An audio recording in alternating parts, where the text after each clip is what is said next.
Graça e paz, irmãos. Bom estarmos aqui na casa do Senhor para louvarmos e bendizermos o seu santo nome. Vamos abrir a Escritura no Salmo 92.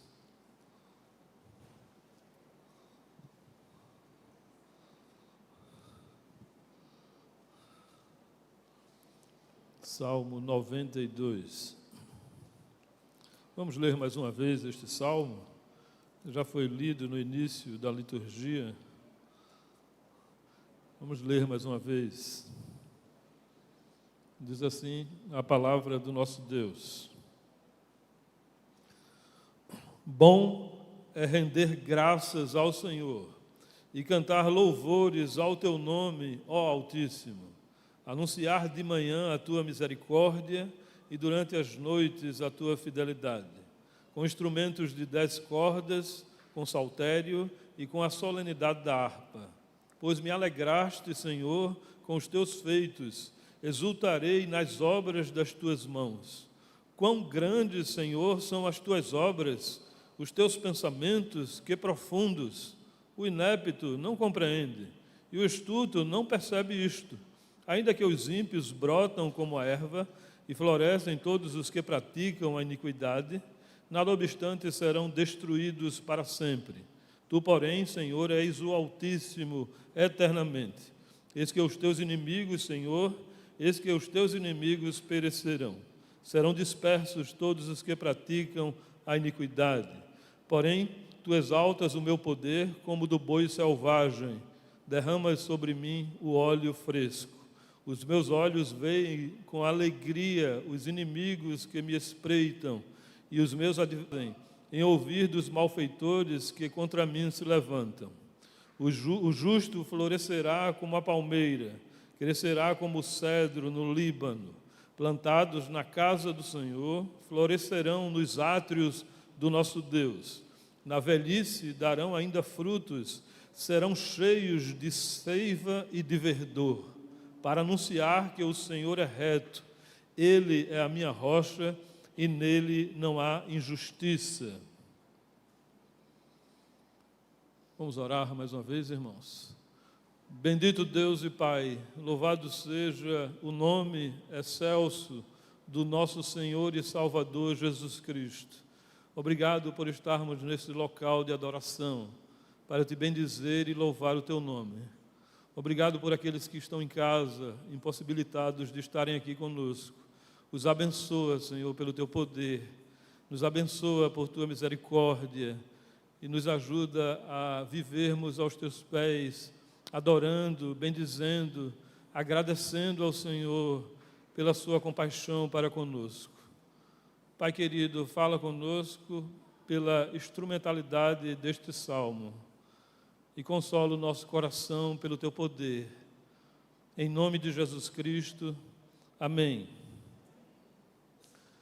Gratidão e adoração na casa de Deus. Certamente algo que possuímos de mais valor nesta vida é a adoração. O Senhor Jesus Cristo é o propósito da nossa adoração. Através dele temos comunhão com Deus Pai e nos fortalecemos pelo Espírito Santo. Viver em comunhão com Deus alegra o nosso coração e satisfaz a nossa alma. A nossa alma fica cheia de júbilo. É muito bom, é bom louvar, agradecer, bendizer ao Senhor. Os justos se alegram, não é? Em Deus e naquilo que provém de Deus. Os ímpios não compreendem nem percebem a adoração e por isso serão destruídos. Deus exalta o nosso vigor para vivermos adorando e outros são reconduzidos ao nosso meio. Plantados na casa do Senhor, sempre darão frutos para anunciar a retidão do Senhor. Então, pessoas serão reconduzidas na casa de Deus pelo testemunho do crente. E naturalmente, pelo Espírito de Deus, o crente vai anunciar que Jesus Cristo é a sua rocha e nele não há injustiça alguma.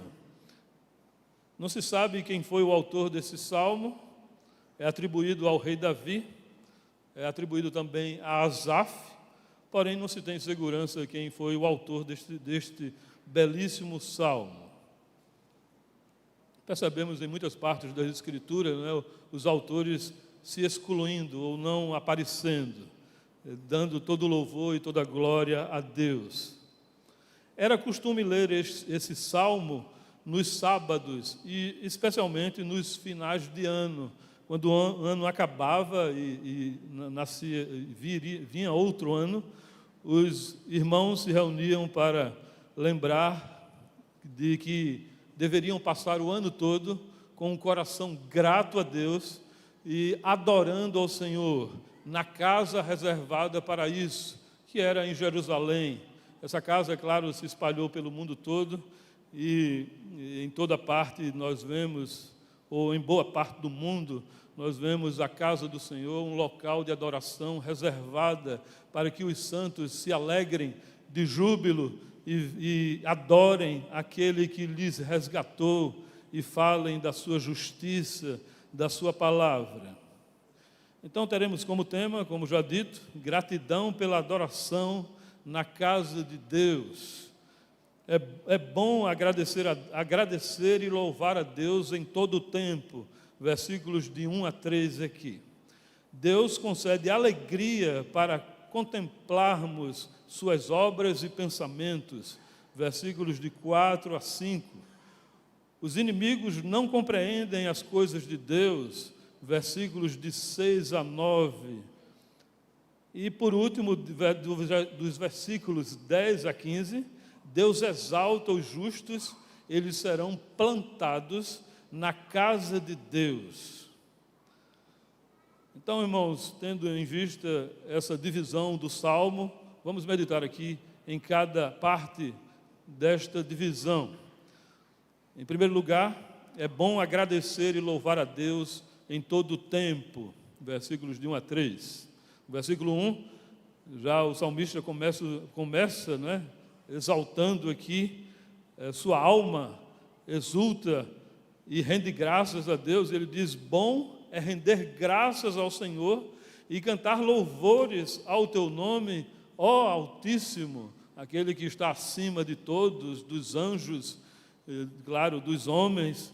É bom, ele diz aqui, para a sua alma, para o seu coração, render graças ao Senhor e cantar louvores, né?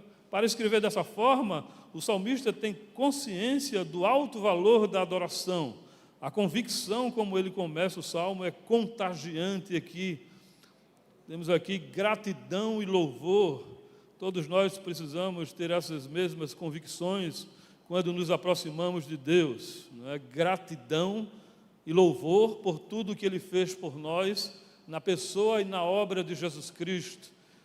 Jesus, Deus, Filho, se fez carne e veio habitar entre nós, cheio de graça e de verdade, e vimos a sua glória, não é? Pela Escritura, glória do unigênito do Pai. E é bom estarmos juntos e rendermos graças a Ele e louvarmos o seu santo nome. Cantar louvores aqui, claro, as irmãs, os irmãos nos ajudam aqui, não é? Na instrumentalidade das vozes e dos instrumentos, eles nos conduzem em louvor e adoração. Eles sentem, claro, quando estão louvando a Deus, seus corações transbordam de júbilo e nos levam a isso também, né? E nosso coração também, como congregação, como povo de Deus reunido, nós cantamos louvores ao nosso Deus, porque achamos, ou melhor, temos plena consciência que é bom, a nossa alma fica satisfeita, nossa alma fica cheia de júbilo, porque é muito agradável, é maravilhoso cantar louvores a Jesus Cristo. Uma alma regenerada age dessa forma, uma alma transformada, ela sente, não é?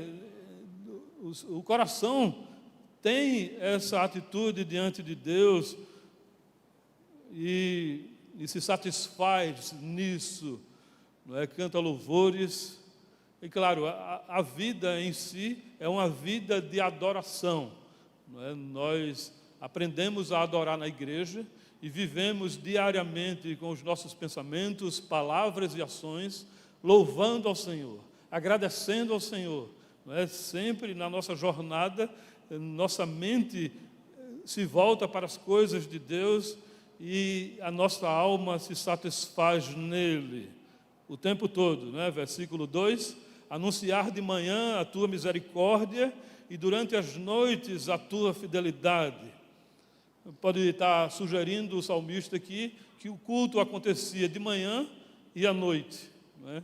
No sábado, no dia de descanso da antiga dispensação, que hoje sabemos é o domingo, por causa da ressurreição do nosso Senhor Jesus Cristo, anunciamos as misericórdias do Senhor, a fidelidade do Senhor.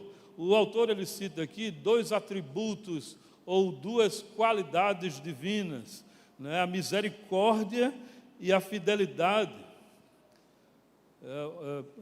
Talvez as características de Deus mais citadas na Escritura. Ele deseja ter contato permanente com a misericórdia e a fidelidade de Deus. Ele quer falar de manhã e de noite. Pode estar apontando aqui para o dia do sábado e também, claro, diariamente, né? Nós devemos anunciar sempre a misericórdia de Deus em Jesus Cristo. Os filhos de Deus veio dar a sua vida para nos salvar. A nossa mente já deve acordar com esse intuito de falar com Jesus, de anunciar a sua misericórdia, a sua palavra, diariamente aos nossos corações e aos corações das pessoas que convivemos. Nossa alma certamente vai transbordar de júbilo, não é? Bom é render graças ao Senhor. A mente regenerada, aquele que foi transformado por Deus, deseja estar em contatos diários e noturnos, buscar e aperfeiçoar o caráter, né, de Deus na sua vida, através da sua palavra, falar, anunciar como Deus foi misericordioso para conosco, como Ele nos tirou das trevas e revelou a sua luz. Isso é para estar o tempo todo na nossa mente, né? No nosso coração. A gente precisa estar diariamente lembrando dessas coisas, para a nossa mente ficar bem, não é? Fortalecida na misericórdia, na fidelidade de Deus, em Jesus Cristo, em nos salvar, em nos regenerar, em purificar os nossos pecados, em nos dar acesso à sua presença, em fazer com que a nossa boca se abra de louvores, de adoração, porque por tudo que Deus fez conosco.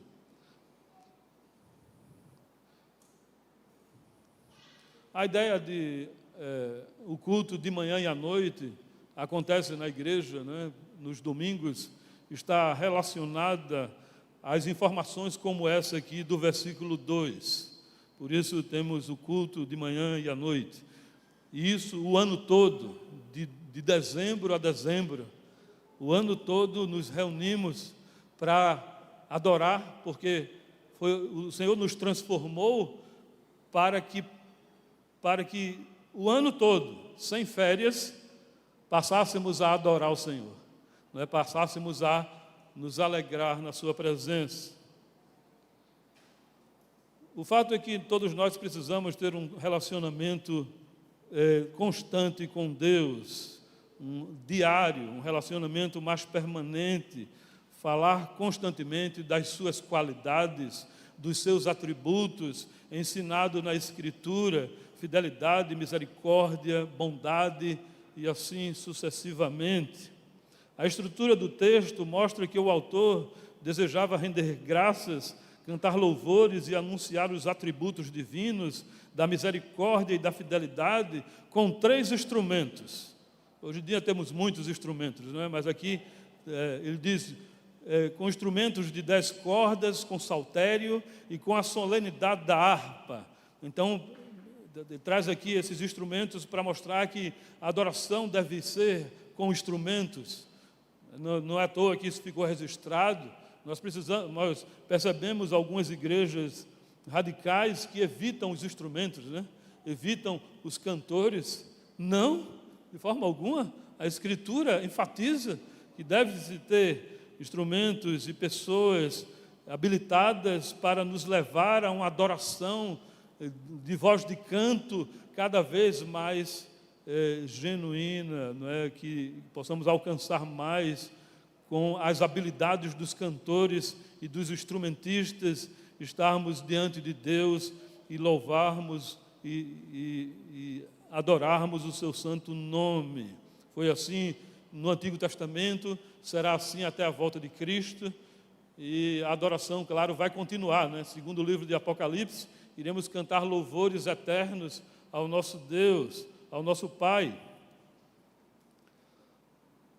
Aprendemos até aqui que é bom fazer o que fazemos todo domingo, domingo após domingo, o ano todo, render graças, cantar louvores ao Altíssimo, anunciar sua misericórdia, fidelidade em Jesus Cristo, com instrumento e com voz de cântico. Essas coisas fazem bem para a alma do crente. O crente precisa dessas coisas domingo após domingo, para que durante a semana ele continue fazendo essas coisas. Não quer dizer que a gente adora aqui e para, né?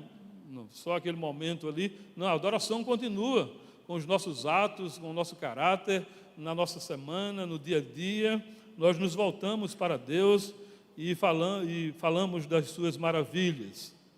Precisamos orar por aqueles que anunciam a mensagem do Evangelho e pelos instrumentistas que nos conduzem a cantar louvores a Deus.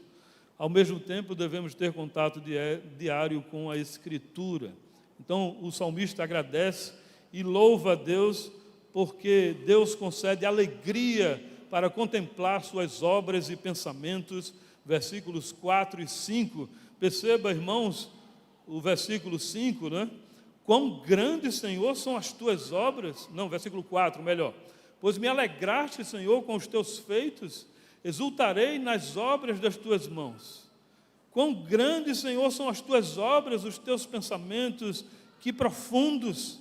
Versículo 4 e 5 aqui. O salmista, ele revela a bondade de Deus ao seu coração, dizendo que o Senhor o alegrou com os feitos dele, com as obras das mãos do Senhor.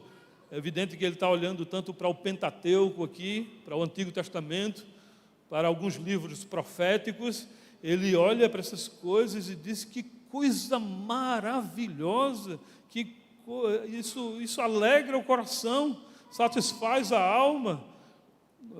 A pessoa, o crente pode vir para a igreja às vezes, né, desinteressado, né, andando sem muito interesse pelas coisas de Deus, mas quando ele começa a louvar, começa a orar, começa a escutar a leitura da palavra, a pregação do Evangelho, isso alegra o nosso coração.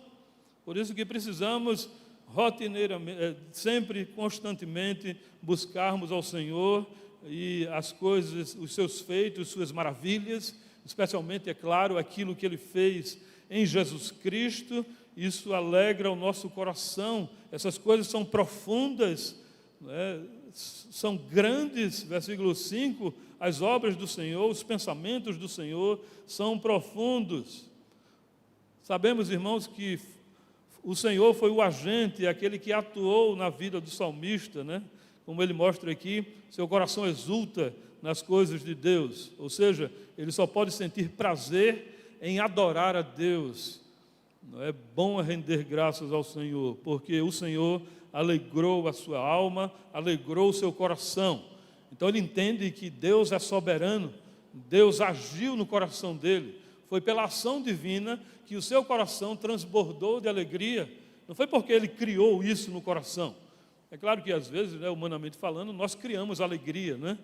Mas devemos ter consciência que a alegria que vem do Senhor sempre nos faz ter um coração satisfeito em tudo aquilo que vem do Senhor, em tudo aquilo que vem dEle, especialmente a palavra dEle, o Filho dEle, as obras de Deus, os pensamentos de Deus, não o pensamento do pregador, né? O pensamento da Bíblia é profundo, É profundo as coisas de Deus, são profundas as palavras que são ditas pela Escritura, porque elas vêm do próprio Deus, por isso o seu coração fica exultante. Então, irmãos, só fazemos o que fazemos domingo após domingo, ano após ano, porque Deus nos alegrou com os seus feitos e com as suas obras em Jesus Cristo. Foi o Senhor quem transformou o nosso coração. Por isso, exultamos, dizendo: obrigado, Senhor. Graças te damos, ó Deus. Tu és bendito. Muito obrigado pela excelência do Salvador, da salvação e das coisas espirituais. Quando Deus abriu os nossos olhos espirituais, passamos a desfrutar da verdadeira e bendita alegria, como diz o apóstolo Paulo, lá em Filipenses, capítulo 4, versículo 4, alegrai-vos no Senhor. Outra vez digo, alegrai-vos, não é satisfação em Deus, regozijo nele. Quando o coração é levado a fazer isso, é porque o próprio Espírito de Deus, por assim dizer, nos bastidores da alma, vai levando o coração do crente a se alegrar nele, a cantar louvores a ele. Então, o versículo 5 também aponta para as grandezas e para as maravilhas dos pensamentos e dos propósitos divinos. Então, Deus concede que, por entendermos o que Ele fala em Sua palavra, os próprios pensamentos de Deus, isso alegra a nossa alma, isso alegra o nosso coração. Nós transbordamos de júbilo, de alegria pelo Deus que fez tudo por nós, para que a nossa alma pudesse afirmar: bom é render graças ao Senhor o ano todo, né? De dezembro a dezembro, o ano todo. Recapitulando aqui, como é bom agradecer, louvar a Deus, receber dele alegria, para contemplar as suas obras e os pensamentos de Deus. Infelizmente, os inimigos não compreendem as coisas de Deus. Versículos de 6 a 9. E o versículo 11 também, não é? O inepto não compreende, e o astuto não percebe isto. 2 pontinhos aqui, né? Você percebe na sua tradução, 2 pontinhos. Não existe ou melhor, existe aqui, segundo os intérpretes, uma dificuldade textual.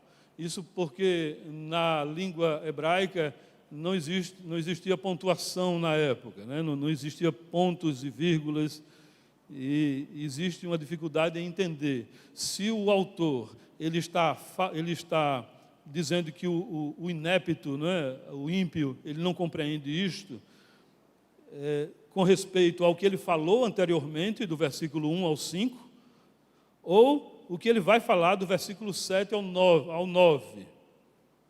Não se tem muita certeza com respeito à argumentação aqui no ponto do texto.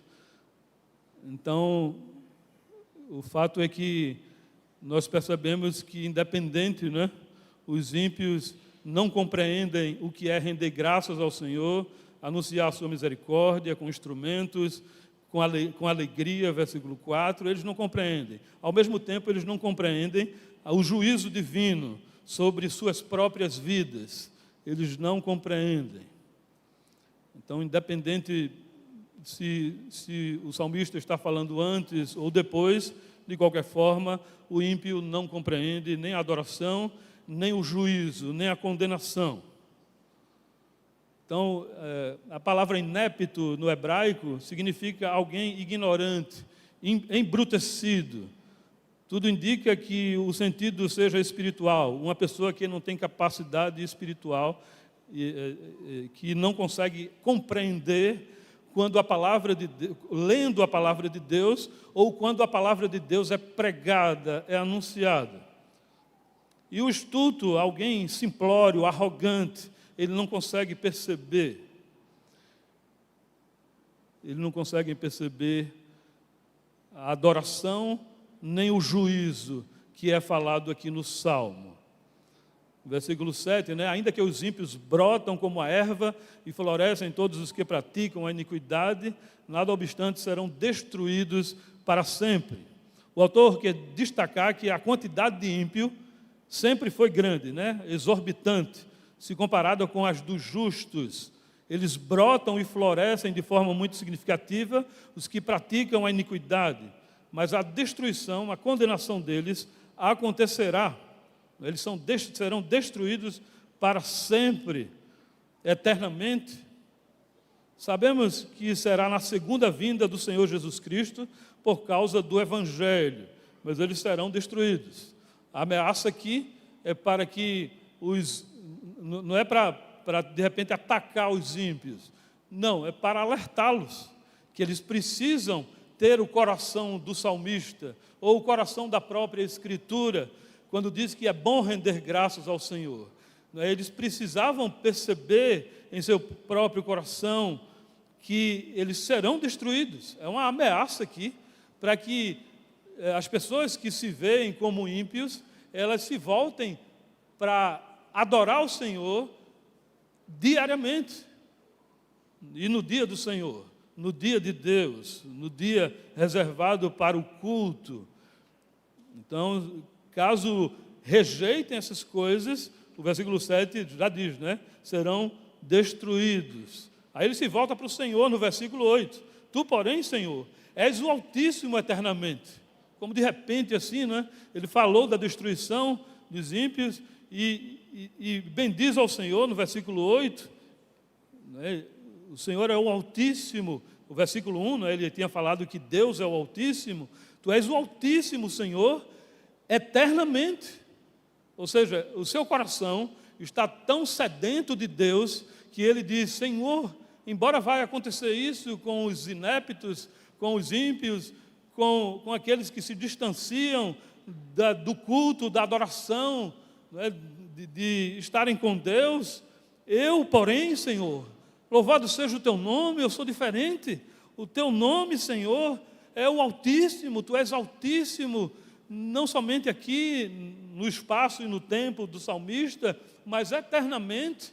Não é? O Senhor será eternamente o Altíssimo, aquele que é digno de louvor e de adoração. Aí sua mente falou de Deus, não é, de repente aqui, aí ele volta ao assunto de novo, versículo 9, eis que os teus inimigos, Senhor, eis que os teus inimigos perecerão. Serão dispersos todos os que praticam a iniquidade. Eles serão dispersos. A palavra iniquidade aparece aqui de novo, como apareceu no versículo 7. Eles serão destruídos, eles irão perecer, porque eles rejeitam a adoração. Eles rejeitam o ano todo de culto, de celebração a Deus. Eles não querem saber desse momento de adoração, de culto. Suas almas irão perecer no inferno, porque rejeitaram Jesus Cristo. Não é? Diz lá João 3,16, eles irão perecer, serão condenados, os inimigos de Deus, que provavelmente, certamente, eram inimigos também do salmista, versículo 11, não é? Quando ele diz: os meus ouvidos se satisfazem ao ouvir dos malfeitores, os que contra mim se levantam. Se foi o rei Davi, então talvez algum exército aqui estivesse perseguindo o rei Davi, e ele estava vendo a bondade de Deus em sua vida, e entendia que os seus inimigos iriam perecer, os seus inimigos seriam condenados. Irmãos, a Bíblia ela foi escrita progressivamente. É um livro que foi escrito, Deus foi se revelando aos poucos. Não é? E Jesus, no Novo Testamento, nos convida a orar pelos inimigos. Não é? A orar pelos inimigos. E colocá-los diante de Deus. Quem sabe Deus vai agir com misericórdia e vai convertê-los. E eles vão perceber a bondade de Deus, e vão render graças a Deus, e vão adorar a Deus, e vão se voltar para as coisas de Deus. o versículo 10, né? Porém, tu exaltas o meu poder como do boi selvagem, derramas sobre mim óleo fresco. A ideia aqui, o boi, ou búfalos que viviam, né, como selvagens, e com toda a força, com todo vigor, e ele tem consciência que quem estava alegrando ele, e quem estava dando força a ele, era o próprio Deus. O óleo derramado aqui sobre a cabeça, né, o óleo aqui, poderia ser uma referência ao Salmo 133, né, o óleo da unção derramado sobre a cabeça do sacerdote. E ele diz: olha, o Senhor derrama sobre mim um óleo fresco para purificar a minha alma, para que eu não rejeite a Deus, para que eu não rejeite a sua palavra, para que eu não rejeite os seus ensinos, para que eu não rejeite o local de adoração, de culto. Então ele entendia que quem agia na vida dele era o próprio Deus. E terminando, irmãos, versículos de 10, né? É o 10 aqui, 10 a 15, não é? O 10 eu já li. Deus exalta que os justos, eles serão plantados na casa do Senhor. No versículo 12, o justo florescerá como a palmeira, crescerá como o cedro no Líbano. Ele entende que Deus é quem está lhe dando poder, força, né?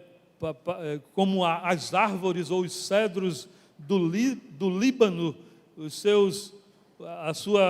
seu vigor, né? Como a palmeira aqui, ele seria, a figura aqui da palmeira mostra como ele seria abençoado por Deus, abençoado tendo força e vigor na sua jornada, na sua caminhada. Ele iria crescer, ou seja, ele iria se desenvolver.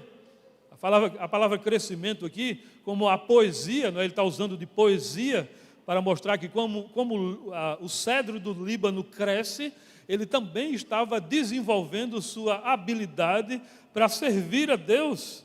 Ele estava desenvolvendo sua capacidade. Ele iria florescer e iria crescer, não é? Ele já estava florescendo aqui, né? Só em escrever este salmo, ele já mostrava que estava em fase de crescimento espiritual para se relacionar com Deus. Isso mostra, irmãos, que Deus é quem vai fazer com que o crente floresça e cresça. O crescimento não vem do crente em si, né? Obrigado, querido.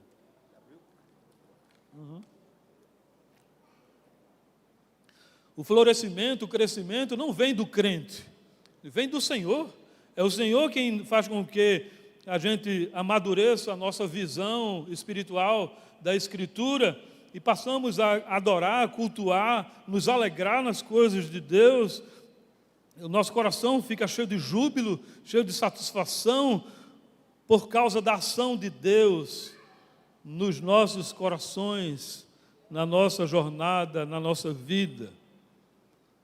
Porque Deus nos plantou em um lugar, versículo 13 aqui, plantados na casa do Senhor, ou seja, como ele estava se referindo à palmeira, não é? Versículo 12, e ao cedro no Líbano, ele diz: vocês serão plantados na casa do Senhor, florescerão nos átrios do nosso Deus. O justo era plantado ali em Jerusalém chamada de casa de Deus, Sião, o local de adoração, o local reservado pelo próprio Deus, para ele plantar pessoas ali, para ele plantar pessoas naquele local.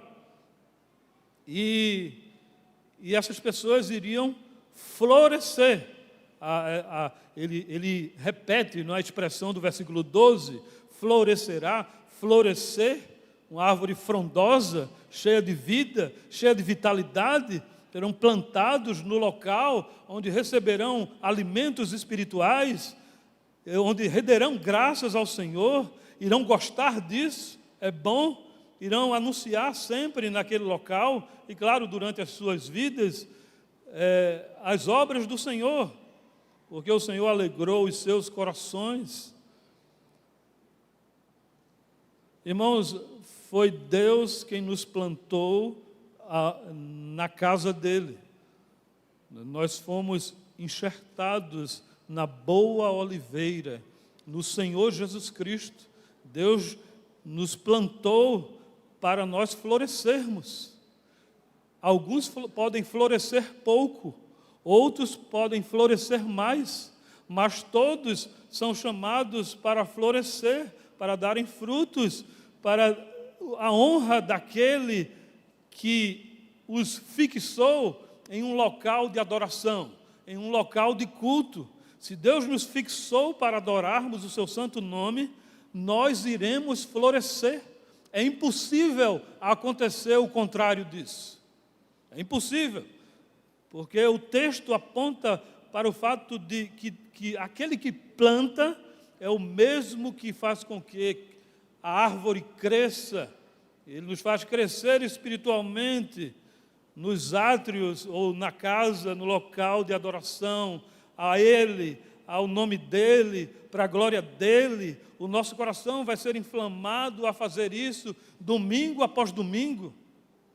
Eu acho que muitos de nós aqui, hoje de manhã talvez, não sei, rapaz, acho que eu não vou para a igreja hoje não, estou meio desanimado, rapaz, eita, dificuldade de levantar da cama e tal, alguma coisa, né, pode ter acontecido, mas de repente o Espírito de Deus nos levanta, né, e a gente fica cheio de vigor, com vontade de ir na casa de Deus, porque nós fomos plantados aqui, nesse local, para adorarmos ao Senhor aqui, para louvarmos o seu santo nome, para a nossa boca se abrir de gratidão, de louvores, para escutarmos os louvores pelos instrumentistas, pelos irmãos que nos conduzem com a voz de canto, as irmãs que nos levam à adoração diante de Deus. Nós fomos plantados aqui para fazermos isso. Os ímpios não vão entender isso nunca, se Deus não transformar a vida deles. Eles precisam da ação divina para serem transformados. Por isso, orem pelos seus familiares ímpios, porque somente Deus pode plantá-los em um local de adoração para que eles rendam graças ao Senhor, como você foi plantado, como você, ano após ano, se volta o coração para a casa de Deus, para adorar o seu santo nome. Terminando, irmãos, versículo 14. Na velhice darão ainda frutos, serão cheios de seiva e de verdor. Então, na velhice, eles deram frutos na juventude.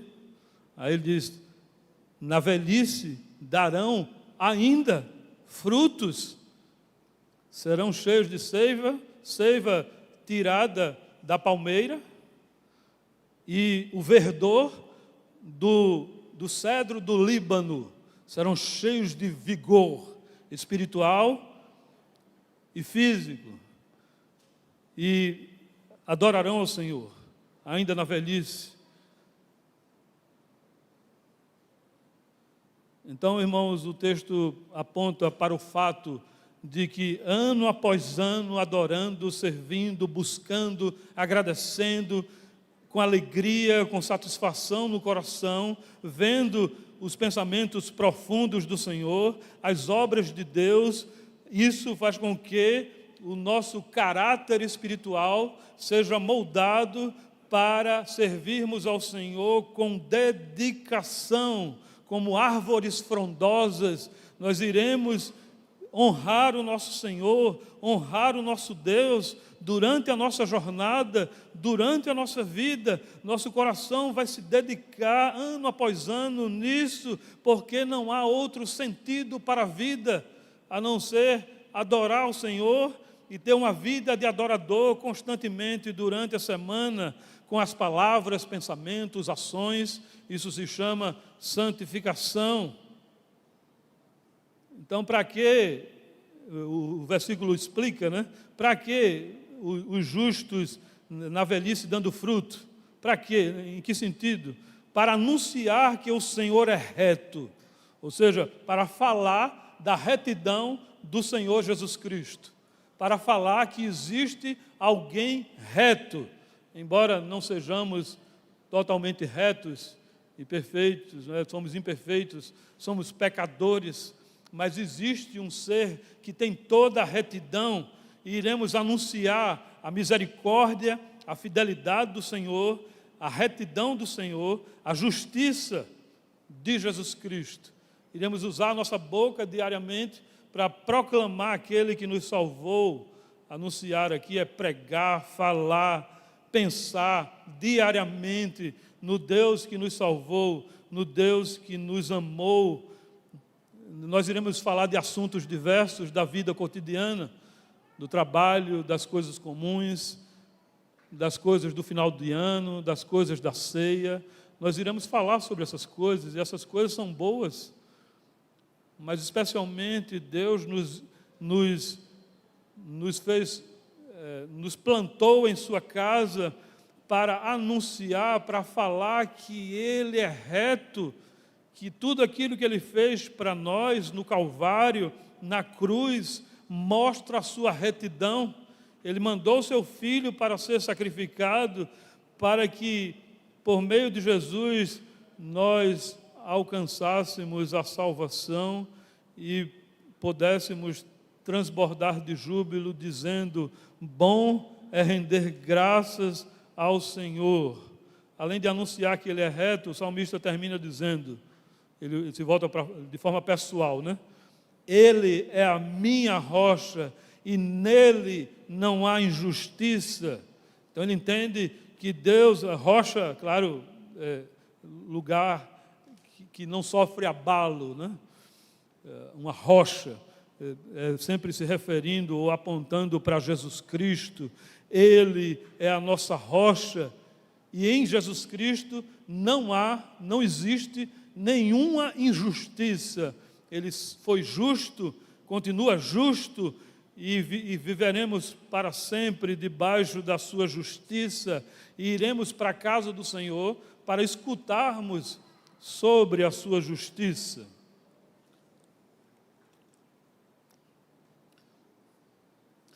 Poderia e existia injustiça aqui no salmista, né? Porque ele era um pecador, assim como eu e você. Mas em Deus não há injustiça. Tudo aquilo que aprendemos ou que absorvemos da sua palavra, ou que buscamos na sua palavra, é toda a sua justiça revelada, escrita para o nosso proveito diário, para a nossa vida diária, para o dia do Senhor, para os cânticos. Não é? Os cânticos têm todos como base a Escritura. É a Escritura que faz com que aqueles que criam música se baseiam no que a Bíblia diz para louvar ao Senhor, para bendizer ao Senhor com a congregação, com a justiça de Deus revelada na Escritura, para edificar o povo de Deus com voz de cântico, como iremos ouvir logo mais. Então, irmãos, aprendemos aqui deste salmo que é agradável para a alma agradecer e louvar a Deus o tempo todo. É agradável. Uma alma que faz isso o tempo todo, uma alma grata, uma alma que louva o Senhor, que dignifica o seu santo nome em oração, em louvor ou em leitura da palavra diária, é uma alma feliz, é uma alma satisfeita. Deus nos concede alegria para contemplarmos suas obras e pensamentos, ou seja, sua palavra. Deus nos concede satisfação quando a palavra é pregada, é dita, fala ao nosso coração, fala a nossa alma. Os pensamentos do Senhor alegram a nossa mente, o nosso espírito, a nossa vida, e nela encontramos muita alegria e satisfação. Infelizmente, os inimigos do Evangelho não compreendem estas coisas. Infelizmente, os inimigos do Evangelho não irão compreender estas coisas, como também não irão compreender o juízo divino, a condenação. Eles não veem, eles não acreditam que esse tipo de ameaça é para eles, para que eles se voltem para Deus. As ameaças aqui contidas no Salmo é para que o ímpio ele saiba que existe um Deus Todo-Poderoso, que é digno de louvor, adoração, culto, e que o crente, e que aquele que foi regenerado precisa estar na casa dele domingo após domingo, o ano todo. Deus, e terminando, né, a aplicação aqui do Salmo, Deus exalta os justos, eles serão plantados na casa de Deus e anunciarão a retidão do Senhor Jesus. Ele é a nossa força, a nossa rocha, e nele não existe injustiça. Amém? Deus abençoe vocês.